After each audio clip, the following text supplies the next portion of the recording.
January's job numbers are mixed. On the one hand, the U.S. economy added fewer jobs than expected, but hourly earnings rose, suggesting a tightening in the labor market that could spark further gains. But for the most part, it's an encouraging snapshot, says Bankrate.com's Mark Hamrick on Skype. I think this report is telling us that we can remain somewhat confident that the U.S. economy remains, quote unquote, on track. Having said that, the pace of hiring was not as strong as we saw in the final 3 months of 2015. While the job gains were a little disappointing, they still represent 71 straight months of private sector job growth, says President Barack Obama, who could not resist taking a shot at Republican presidential candidates.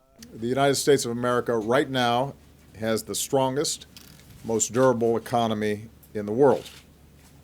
I know that's still inconvenient for Republican stump speeches as their doom and despair tour plays in New Hampshire.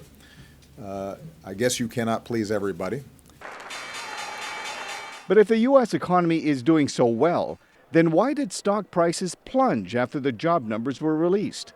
Investment strategist Kevin Kelly says a lot of it depends on how you read the data.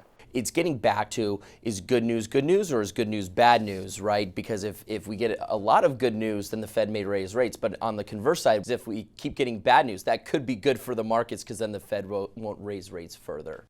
Right now, some economists say other factors, including the domestic impact from plunging oil prices, a global economic slowdown led by China, and weak inflation may be bigger worries for the U.S. Central Bank than the pace of U.S. hiring.